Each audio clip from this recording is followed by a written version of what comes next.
Karen Large from fluteinafew.com. I'm also a flute professor at Florida State University, and this is the teaching video for the 2020-2021 Florida All-State 11th and 12th grade symphonic band flute lyrical excerpt.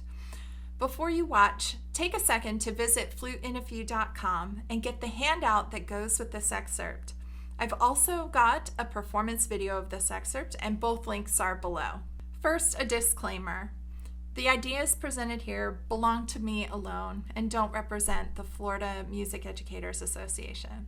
In this excerpt, you're going to strive to create long, beautiful lines while keeping in mind all of the required technique, including support, breath control, vibrato, intonation, lip flexibility, and rhythm. This piece, as you can see, it was written by Massenet, and it was originally for piano in the key of E minor. It has a very mournful quality to it. It's important to know that the original score lists the eighth note at 84 beats per minute. Most recordings are between 60 and 70 beats per minute. So really it's up to you to decide what tempo you want to take this at. I tend to go around 72 or 74. I think it flows a little bit better, but really it's up to you. Long lines and forward direction are very important in this piece, and it's important to keep in mind the accompaniment. You can find this on IMSLP, and you can take a look at the piano part, and it has a whole bunch of upbeats. So there are 16th note upbeats that go against your melody, and I think that helps it have kind of a forward feeling. So keeping that in mind as you're playing is really important. One fun exercise for feeling like you're playing with upbeats is to put your metronome at whatever tempo you're planning to use and make the click the and, which is harder than it sounds. I'm going to demonstrate it now. And 1 and 2 and ready and play.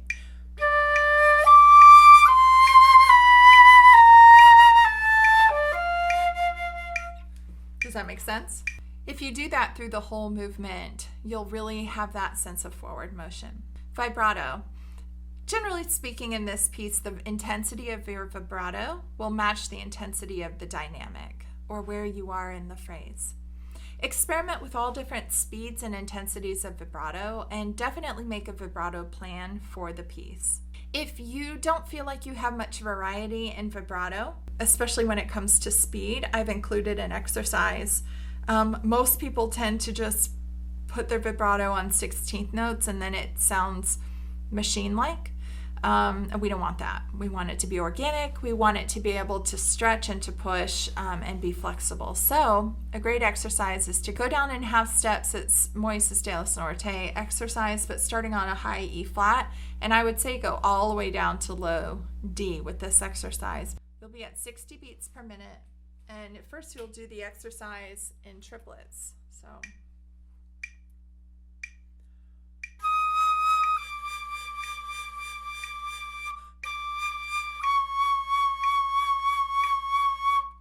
I'm pulsing my abdominal muscles for these really wide vibrato.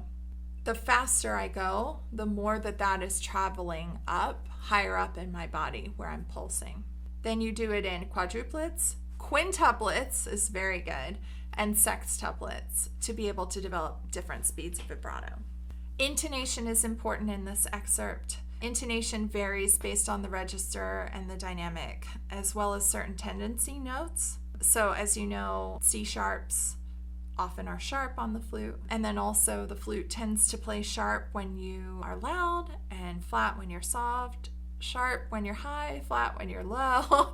So we just have to accommodate that. So I have an exercise here, actually two. The first one is to make a tendency chart. If you don't know the tendencies of your instrument, then that's the first step. Have a friend take note of how sharp or flat you are on every single note in your range. Play a half note on each note. Your friend has the tuner, or your parent or your sibling, and they'll write down for each note where you are. Then when you look at it, try to improve on those tendencies. So let's say that your C sharp is 25 cents sharp. Practice for the next couple weeks trying to make your C sharp, aim it lower, open your throat, drop your tongue for those C sharps, and then do the tendency chart again in a couple weeks and see if you've improved your tendencies. The other exercise, I do this all the time because you can't have a tuner on your stand and constantly be looking at it and trying to tune. It's just not great.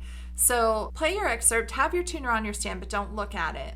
Play your excerpt and tune all of one note. Let's say, for example, A. So begin playing without looking at the tuner, then land on and hold the first A where it feels comfortable for you. Then look at your tuner and see where you are. And if you're out of tune, go back and do it again, try and get it right, and then look at your tuner. Do it for the entire excerpt on one note. Then change notes and do it for the entire excerpt. Lip flexibility. You are 11th and 12th graders. This is a really important concept for you all. Whenever we are beginners, we often aim for different octaves just by blowing harder or blowing less. But there is another way, and there is a better way, and that is to aim your airstream at each note. And the way we do that is with the bottom lip. Whenever you want to play a high note, your bottom lip should come out a little bit, and it will aim the air higher, and it'll make the hole a little smaller, which is what we need. Make sure as you're doing this that your support is engaged and that your airstream is consistent, and then adjust the direction of the airstream using your bottom lip. Keeping the dynamic the same between notes in an interval makes the interval sound really smooth. So I think a lot of times people are like, I just have to get the notes out. Well, actually, you have to get them both out, and they have to be the same dynamic or very close in dynamic for them to feel smooth.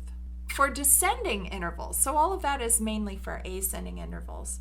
For descending intervals, like in measure 3, 4, 7, and 8, blow through the lower 30-second note in order to create more connection. It may help to tell yourself it has an invisible tenuto over it. So there are some exercises that you can do.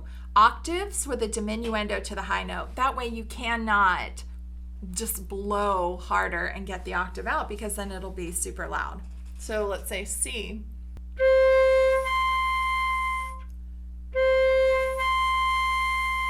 You can see I'm pushing that bottom lip out.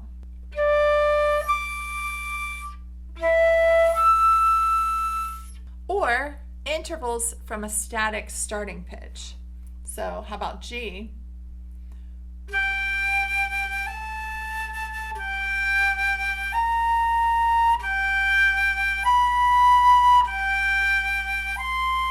Etc. You can feel how with each increasing interval, your bottom lip will need to come out a little bit more because you want to aim the airstream at every note. In this excerpt, there are 2 danger spots for rhythm. The first one is in measure 9. Make sure you hold the D for all 4 full 8th notes. Many students cut it short and only hold it for 2. Second, in measures 23 and 24, if you're counting in 8th notes, then these will be triplets over 8ths, or the 3-to-2 ratio. Many students want to play these doubly fast. So it goes, if this is your click,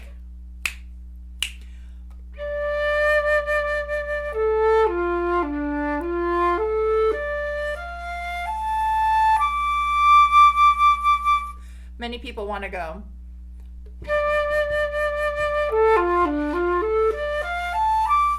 Okay, don't do that. Also, don't make them jazzy triplets. Don't go da da da da da da dum. Make them even. Breath control. You should always have at least 20% of your air left in your lungs when you take a breath. If you have less than that, your support begins to collapse, and your tone, intonation, and dynamics suffer. The most challenging sections for breathing in this excerpt are measures 4 through 6 and measure 22 through the end. If you have to take an extra breath, try after the tied D in measure 23. Don't forget to engage your support muscles. This makes the breath go farther. So speaking of support, what is it? Support is the engagement of your abdominal muscles, obliques, intercostals, and back muscles, and it allows you to have a consistent airstream through all registers and dynamic ranges. It's incredibly important, and flutists tend to not support on low notes and also soft notes, but they should support all of the time. I like to think of it as a switch. So turn your support on before you start playing and do not allow it to turn itself off except briefly when you're breathing. Support is when you engage those muscles that I talked about and you can feel it. And you'll notice that if you've never played with consistent support, this will be work for you, okay? It's worth it. You will sound so much better. Mental training. Be sure to do mental training before your audition to set you up for success. So many people learn all the notes and work so hard, but if you don't mentally train, that's half the game. That's half of an audition, is how you prepare mentally for it. One of the things I like to do is think of a challenging audition. Maybe you'd have to play very early in the morning, or maybe your heart rate gets really fast. Maybe you won't be able to take as deep of a breath. Try to replicate these scenarios by playing at 7 in the morning, or running some stairs before playing, or taking the piece extra slow so you can feel what it's like to run out of air. Other ways to mentally train: play for as many people as possible. The feeling of auditioning becomes more comfortable the more you do it. Record yourself and listen back objectively. So when you listen back, pretend like it's not you. Finally, develop a phrase or a mantra that reminds you of how you play when you play your best. And you might even want to write it at the top of your page. Good luck. Best wishes. Contact me if you need anything. The flutists in Florida are talented and motivated, and you're going to do a great job.